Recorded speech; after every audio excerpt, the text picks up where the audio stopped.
Hey, welcome, ladies and gentlemen, to this. It is Friday, Fact Check Friday. It's June 16th, 2023. My name's Tom Coffee. This is the Coffee and Nuance Show.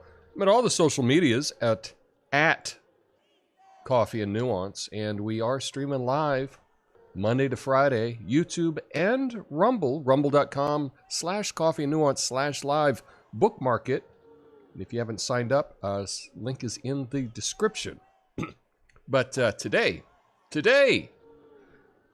I got some breaking news for you, folks. You know those fact checkers? Oh, you know them.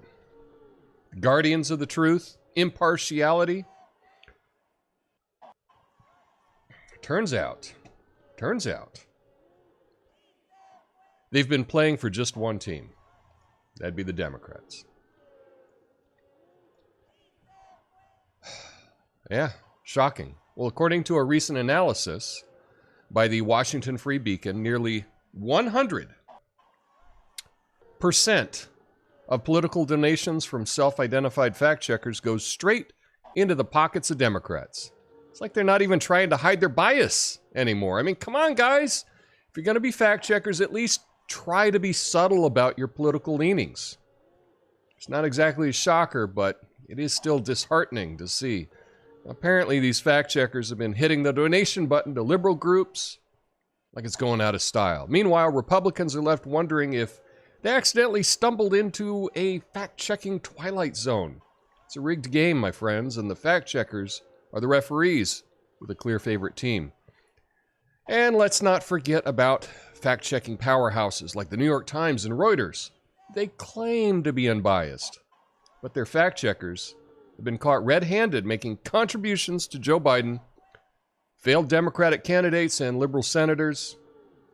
It's like they're fact-checking with one hand and slipping cash in the Democrats' pockets with the other. Talk about multitasking. Now, I know some people will argue that these fact-checkers are just expressing their political beliefs, and that's fine. When their supposed neutrality influences their work, we have a problem. We've seen them botch fact checks on conservative, dismiss valid concerns, and play down serious issues. It's not exactly the epitome of fair and balanced journalism, is it? Look, I'm all for fact checking. It's an important part of journalistic process. But if these fact checkers want to maintain any shred of credibility, they need to start putting their money where their mouth is. Donate to some other people. Until then, folks, take those fact-checking labels with a grain of salt. They may claim to be the arbiters of truth, when almost all of their donations flow in one direction. It's clear where their allegiances lie. So next time you see a fact-checker wagging their finger at your favorite Republican, just remember, they may have a D hidden in their back pocket. Stay skeptical, question everything, and never trust a fact-checker who only donates to one side. My name's Tom Coffee. This is the Coffee Nuance Show, the best censored commentary and news show live right now. Flame on.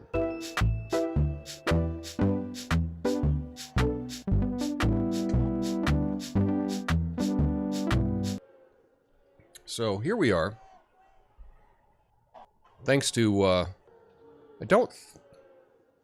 the thousands and thousands of people that are watching me live on this, the 50th episode of the podcast. I started making the podcast. This is the 50th episode. And, well, at least we got Duggo checking in. So I do appreciate that. Oh, and yes, I need to keep that out of the all right jar. I agree. So here's the story. An analysis by the Washington Free Beacon found that nearly all political donations from self-identified fact checkers, including those supposedly neutral organizations, go to Democrats.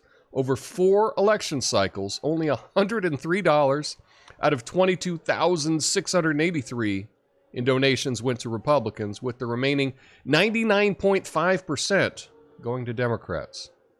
Prominent fact-checking organizations like the New York Times and Reuters have been found to have biased donation patterns, raising concerns about their neutrality.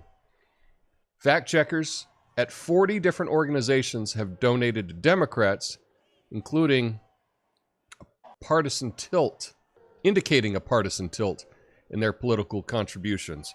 So, yeah, let's examine this just a tad more, shall we?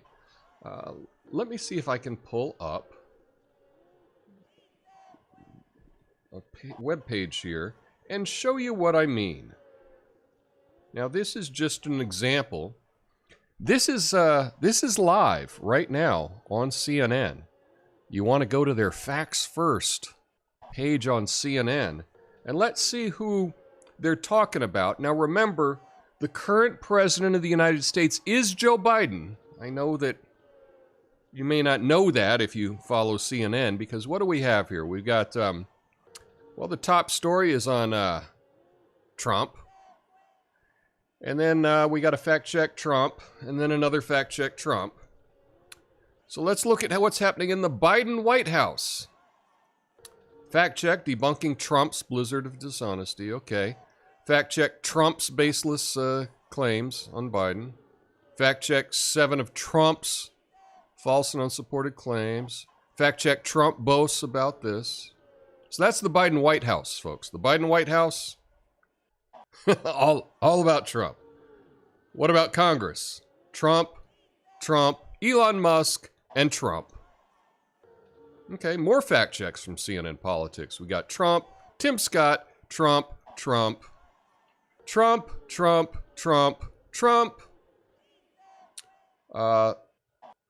Fact check about Manhattan, and then Trump, and then they got one on Joe Biden. Oh my goodness.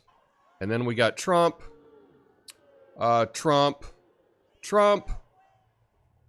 Biden, Elon Musk, Trump, Republicans, Zelensky, Marjorie Taylor Greene, Pence, George Santos, and Nikki Haley. So that is the fact-checking that's going on at CNN. Just a reminder, Joe Biden's president.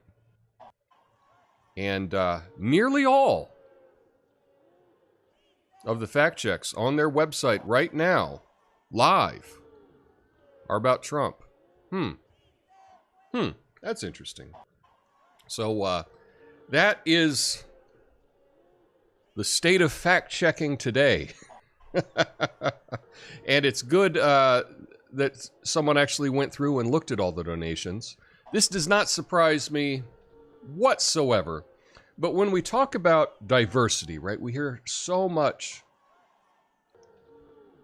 how important diversity is. Don't you think that in fact-checking we should have a little diversity? Maybe some fact-checkers that concentrated on what's true and what's not true, and maybe less that were political operatives. That's just my suggestion, but what are you going to do? What are you going to do? Right. Let's see what else is happening today. We got a number of stories to get to. So let's do that. We're going to go international today. We're going to take a trip around the globe and see what is happening. So first up, let's see what's going on over there in Sweden.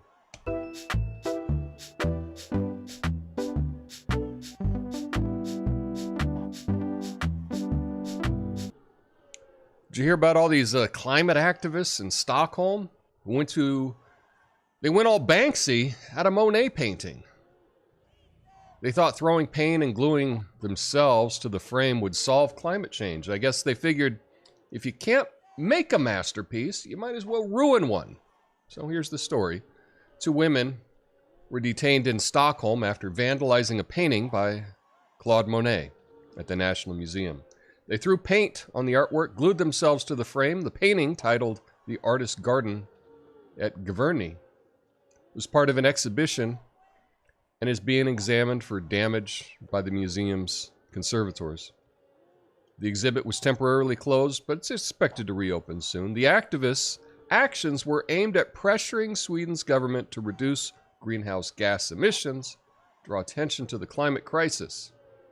Similar incidents involving climate activists targeting artwork have occurred in other museums, including the National Gallery in London. So, this is this is why we can't have nice things. You know, it's so nice to be able to go to a gallery and to be able to walk right up and look at this art close up. And I fear that that's going to be a thing of the past.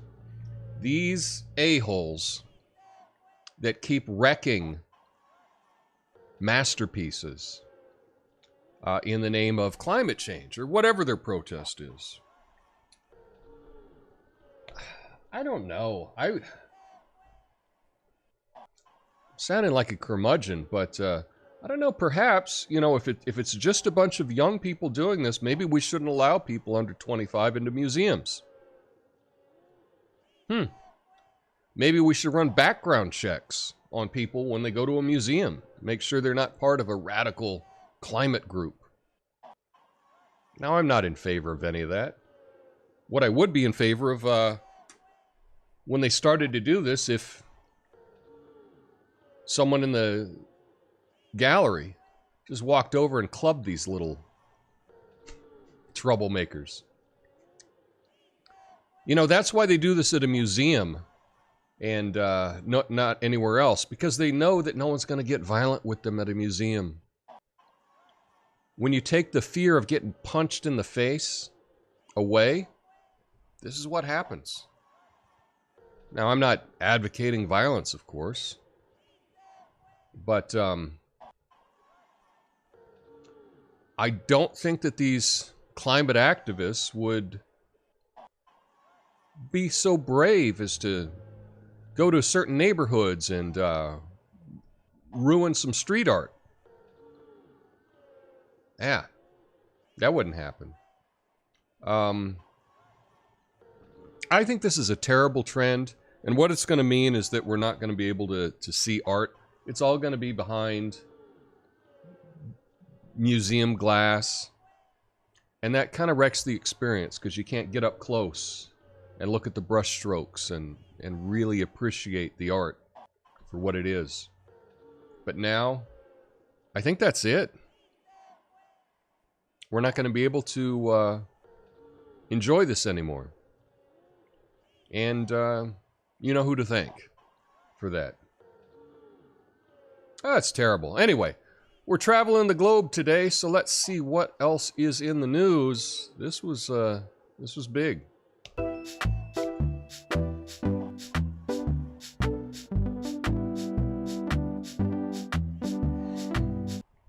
Did you hear about this? Hang on.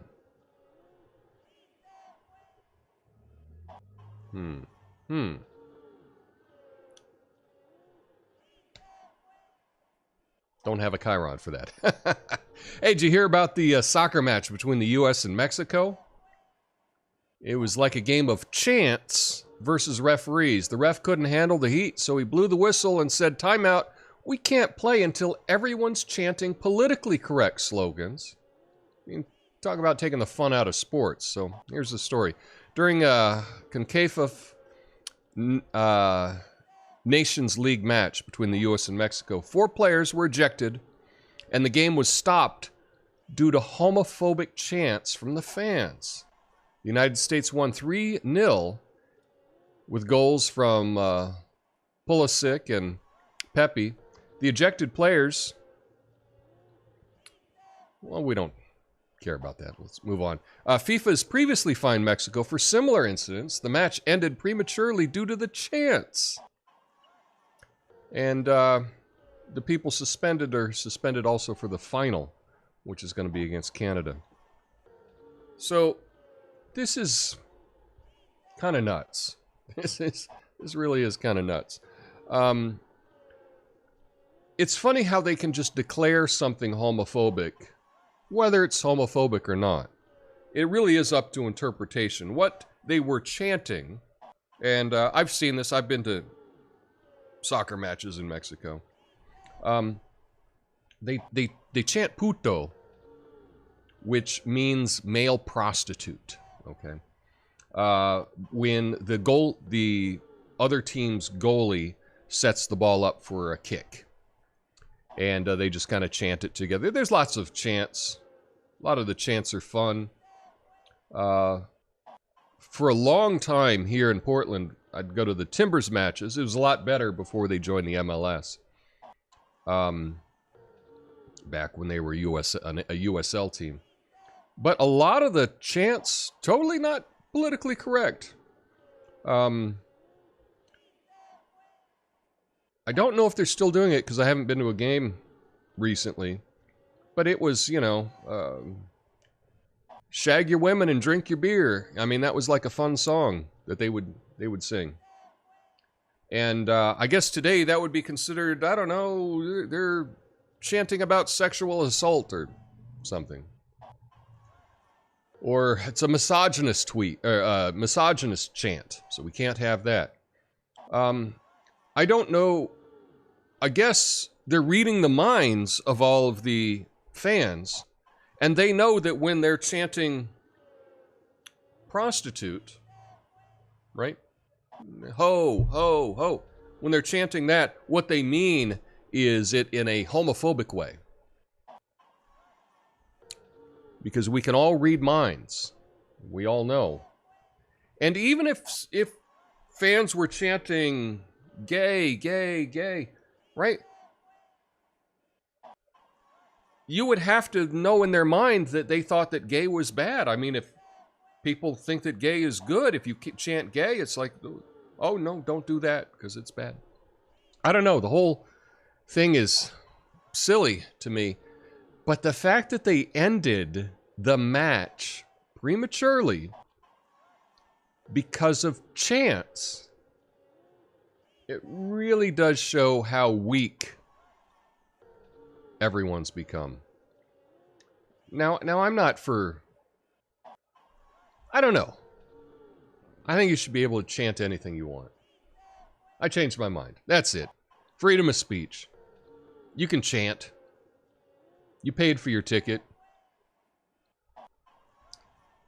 If it gets out of control, maybe, you know, you can teach your kids, don't be like those jerks. But, I don't know. I don't know. It reminds me, in university, there was a chant that happened, and this was, you know, in the, like I say, in the 80s, early 90s.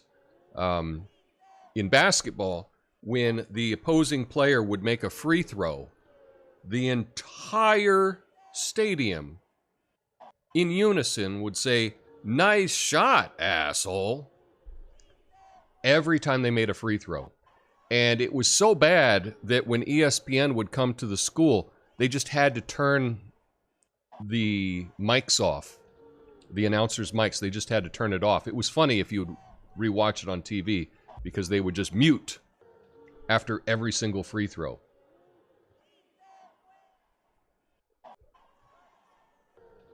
That was part of the fun. That was part of the fun of going to the games, was doing these silly chants. So, I don't know.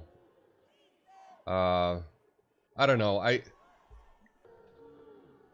don't even know how I feel about this, but I don't like the idea of ending a game because people were saying things you didn't like. Kind of weak sauce to me.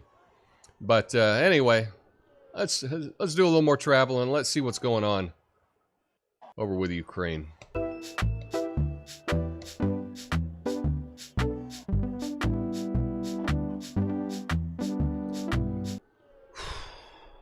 Oh my goodness.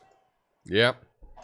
Looks like Biden's Ukraine NATO plan is giving us a thrilling sequel. NATO 2, riskier business, with the removal of requirements and no clear timeline. It's like playing a high-stakes game of Guess Who, Will Ukraine become a NATO member or unleash a nuclear war first? Yes, we're embracing the motto, let's keep the world on its toes. Just when you thought reality TV couldn't get any crazier, geopolitics steps in, raises the stakes. Buckle up, because NATO 2 riskier business is bringing us closer to the edge, where happily ever after meets nuclear disaster. Yeah. So, President Joe Biden is open to removing the membership action plan requirement for Ukraine's entry into NATO, according to U.S. officials. This would expedite Ukraine's path to membership, but no clear timeline or security guarantees are provided. The proposal is a compromise and will be discussed at NATO's July summit. So, this is really scary because we've heard from apparently a madman with his finger on the nuclear button that that's the red line, is Ukraine joining NATO. That was one of the justifications for Putin to go to war with Ukraine. And so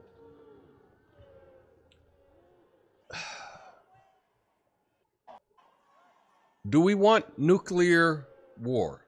Do we want that because that's how we get it? I couldn't think of, I honestly can't think of anything more reckless than this. Putting NATO on Russia's doorstep is a total provocation, and Russia has said that they will not allow it. Well, like I said yesterday, with Belarus having nuclear weapons now, you know, we talk about climate change being the biggest existential threat, or maybe it's racism. Maybe racism is the biggest existential threat to the world. Eye roll. It's nuclear annihilation, destroying all of mankind. Why are we moving toward this? This is insanity.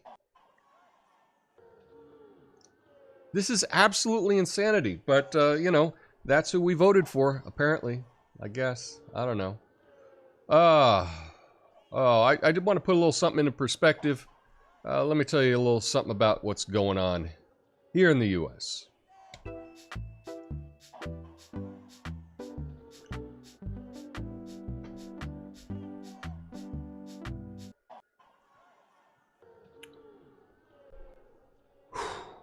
Did you hear about the latest chaos at the Oregon DMV? They thought they're just dealing with long lines and grumpy employees, but no. I got a whole cyber party crashing through the doors. Turns out 3.5 million driver's licenses and ID files were hacked. It's like the DMV decided to throw a data breach party, complete with stolen identities and complimentary credit fraud. Now, if you thought waiting at the DMV was bad, waiting for your credit score to recover after this mess is even worse. So, here's the story. Oregon Driver and Motor Vehicle Services confirmed a hacking incident 2 weeks ago, compromising 3.5 million driver's licenses and ID cards. Agency became aware of the breach June 1st. Took several days to determine the extent of the compromise. The hack was attributed to a global attack on the software Move It Transfer. Sensitive personal information was compromised, prompting the agency to advise affected individuals to monitor their credit reports for fraudulent activity. Well, this is interesting because all of the you can search this yourself. All of the articles talk about how 3.5 million files were hacked. Guess how many drivers we have in Oregon? Take a guess. Guess how many people have driver's licenses in Oregon? 3.1 million. And then the rest are people with IDs. So they got everything. Every single person in the state They got all the information. But rather than making the headline, oops, we gave away everything, they just said, well, 3.5 million. Because most people aren't going to think, wait, what? Wait, how? Does that include me? So yes, that includes me. That includes every single person that got a driver's license. Now in the story it says it's over 90%. So I don't know. Maybe there was some backlog that wasn't hit. I don't know. But it's interesting how it's framed when they just make a reference to the number rather than saying, yes, you, Oregon citizen, every single one of you, it's been hacked. I've also seen some stories where they said, oh, and guess who hacked? It was Russia. Yeah, that's what they're saying. It was Russia. Is there any evidence it was Russia? No. But, you know, we've said Russia's done other hacks, so, you know, we'll stick with that lie. Yeah. Anywho. Oh, my goodness. So next up, I guess, here's a story that you're probably not going to hear about from the mainstream media. Happened yesterday. But, yeah, let's check it out.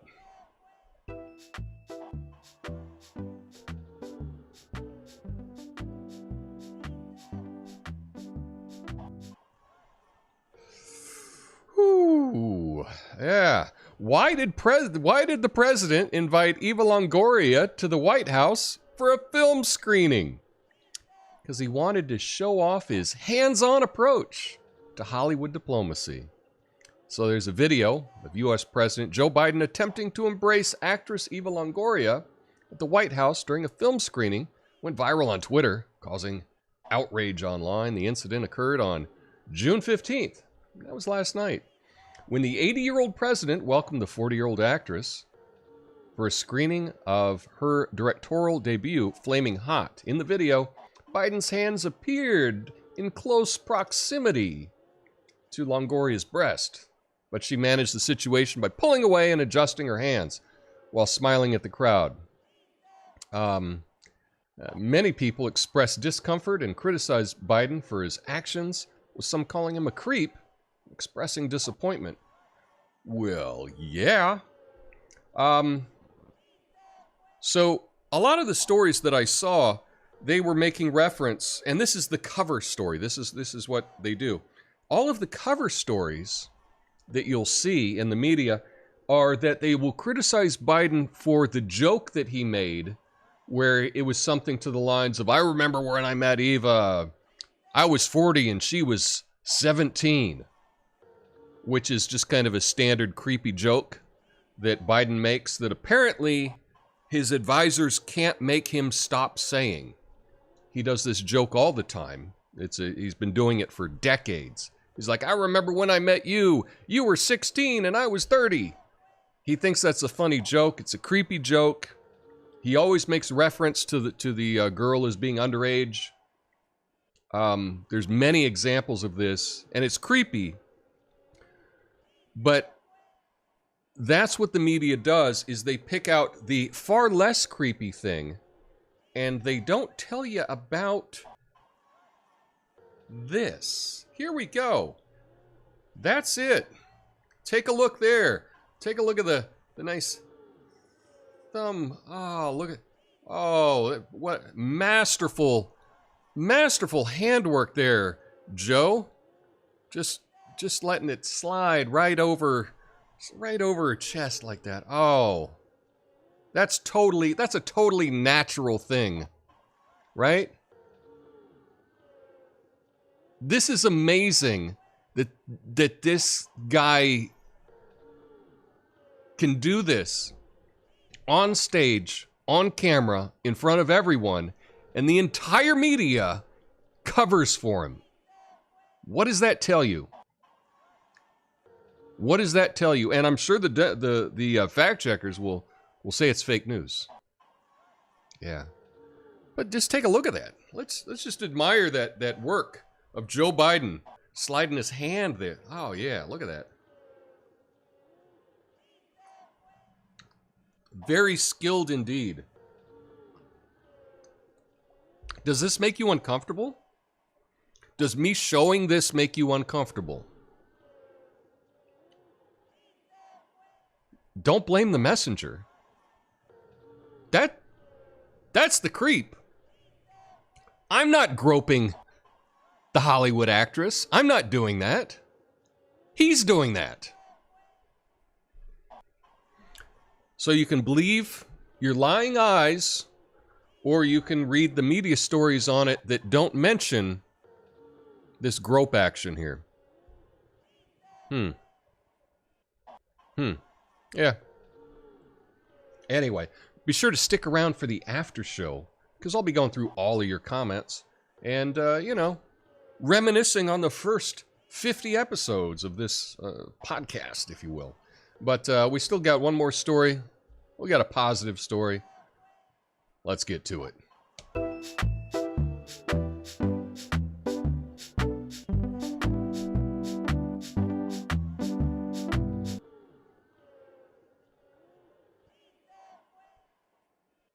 Why did and again, I'm trying to make one dad joke every episode. Why'd the coral reef hire Hawaiian culture keepers to teach it some secrets of success? I don't know. Can't help it. Scientists and Hawaiian culture keepers are teaming up for the largest coral reef restoration project in Hawaii's history. The initiative aims to deepen the connection between humans and coral communities. The project will focus on the western side of the Big Island, home to a significant coral population. The restoration involves coral propagation, scientific research, as well as land-based education efforts. The project is supported by a $25 million donation and aims to expand coral restoration efforts in Hawaii and beyond. State-of-the-art coral research facility is also being constructed as part of the project. So, this is cool. Have you been to Hawaii? Like the Big Island. That's where I went when I was there. Did some snorkeling there, and it was beautiful. And the fact that they're doing some restoration to the coral reef, that's good news. You know, often what we hear is about how everything is getting bad, how everything is getting worse. But you know what? It is possible sometimes to restore things. You know, when I was a teenager, they were talking about the ozone layer and how we would never recover from that. And the ozone layer has recovered. That's the thing, is that humans, not all, but humans are smart, and we can solve problems given some time. And so, given some time, we can look at ways of, hey, how can we restore the coral reef? Well, that's what they're doing. And this is really encouraging. When we hear so much negativity about everything, just remember that it is possible. We can learn some new things and we can make things better. That's kind of why I try to do some good news every day, is just remind you that throughout all the negativity, there is some positivity as well, and things can get better. Just like the ozone layer got better, I think that a lot of the issues that we have the potential of getting better. So yeah, that's the good news for today. Anyway, that's the show that I have for you today. Stick around in the after show. I'll be going through all your comments. And do me a favor, as today is episode 50. I know I'm not going to get 50 likes, but, you know, we can I can ask, right? Let's get some likes. Doesn't cost you a thing. Just click that like button on both Rumble and YouTube. I appreciate that greatly. Anyway, stick around for the after show. I'll be back on Monday with some new stuff. Have a beautiful day. Peace.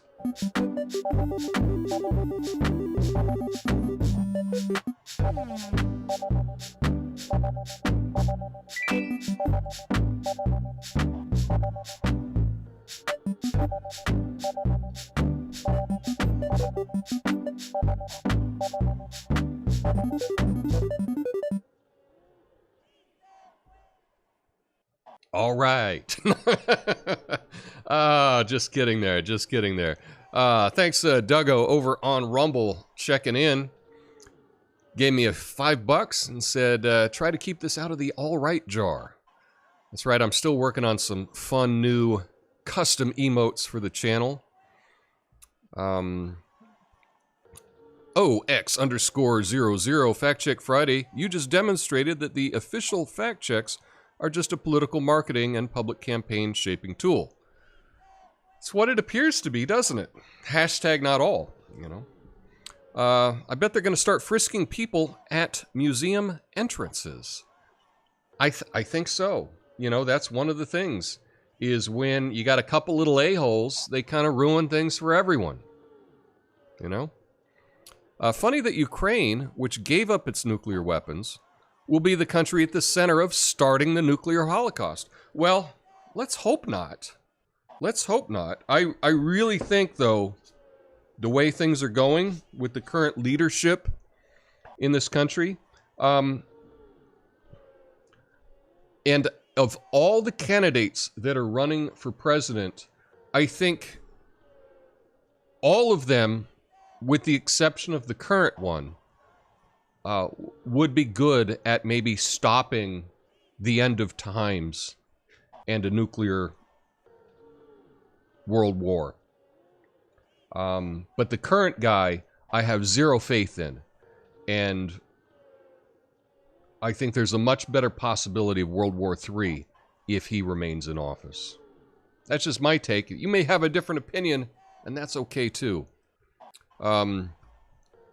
Eva's Hollywood alumni, she probably is used to being groped by creepy old guys now. Yeah, that's kind of the stereotype about Hollywood. It's terrible. I don't think that there should be those kinds of casting couch types of things, but yeah, but Biden right there and right there. You know, just, oh, look at that. Oh, look at that move. Oh, gotta hand it to him. Gotta hand it to him. How great would it have been if she just would have smacked him in the face right then? Just right across the face. But that's why he does it. It's this big alpha dog thing. Like, watch me grope you in front of public and you're not going to do a damn thing about it. Because I'm mind reading and I can read his mind. It's pretty easy because there's not a lot going on up there. Here we are, YouTube checking in. Gullible Skeptic. Finally get to watch a live show and nobody here. Well, people did show up eventually, Gullible Skeptic. I hope you stuck around. Natasha says, I'm here, trying to abstain from commenting too much. Jesse has the coffee cup. Very nice. I like that too. Doom Atog. Art vandalism serves two functions for these activists. Increases the cultural footprint of their pet issue and erodes actual heritage so a new past can be installed or a past adopted to modern audiences. We do see a lot of that with a lot of the modern things, is this desire to destroy history and to destroy the current civilization. You know, a Monet is, in a way, representative of Western civilization. It's a representative of enlightenment and how beautiful things can be in the world. And that's the target. So that kind of lets you know what they think about society, what they think about our way of life. Texas Rangers are the only major baseball team to not be participating in Pride Month. Well, that is interesting. The Texas Rangers, they're in Arlington, right? That's where they're at? I think I've gone to a Texas Rangers game. Let's Go Brandon, best chant of all time. That's a pretty good chant. It is a funny chant. Jesse says, I don't see anything wrong with puto. It is an exclamation and not even a swear word. I'd be surprised if the refs don't get ejected or barred for ending the game for the paying audience. Well, see, the thing to keep in mind is the U.S. was up at the time, so ending it early helped the U.S. I mean, it was 3-0, so the game was essentially over. But ending it like that is... And like I say, yeah, puto, it's not even a swear word, technically. There will be wars and rumors of wars. Yes. This DMV hack will help with the promotion of the Mark of the Beast. The current system has to fail to make people cry out for a better system. Not sure I'm buying that, Natasha, but I appreciate your thoughts there.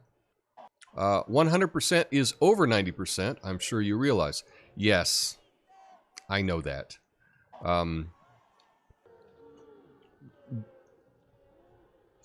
It is interesting.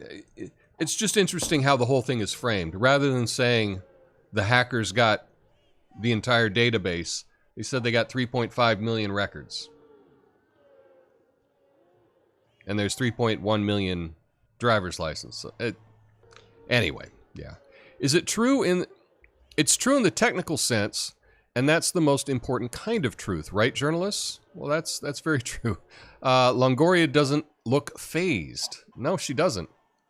Slick handiwork, Brandon. Yeah. That's a judo move with her hands after the grope, though. Yeah, she did. Well, she did one of these. Actually, the orange dress makes me uncomfortable. I don't know. I thought she looked pretty nice in that dress. Yeah, it would have been nice to see her slap him. Tom, I expected you to be a scuba diver. I actually got certified in scuba. I have a hard time with scuba. I have a hard time equalizing the pressure in my ears. A lot of times I lose pressure. I think one of my eardrums is blown. And so I can't go that deep in scuba. And so I really don't do scuba because I really can't go much, 30 feet maybe. It's about as far down as I can go.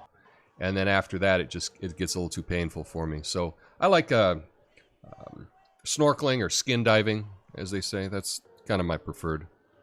The Biden slide. That actress must have fallen into his hands while backing up and moving away from him. Malarkey check Friday. Yeah, maybe we should have a malarkey check. Chernobyl got better too. Yeah, indeed. Anyway, so today, I guess officially, this was the 50th episode of the podcast. I started doing live shows at the beginning of this year, and then after a number of episodes, I said, let me just try it as a podcast. I mean, I didn't really change anything, but YouTube came up with a little thing to list it as a podcast. So I'm like, okay, let's call it a podcast. And I numbered the podcasts, and all of my videos now start with the C ampersand N and then the number. So, yeah, whatever. So, getting better, less people watching. What are you going to do? Actually, a lot more people have been watching on Rumble, and I appreciate that. I do think that that's probably the only place I'm going to grow, not on YouTube.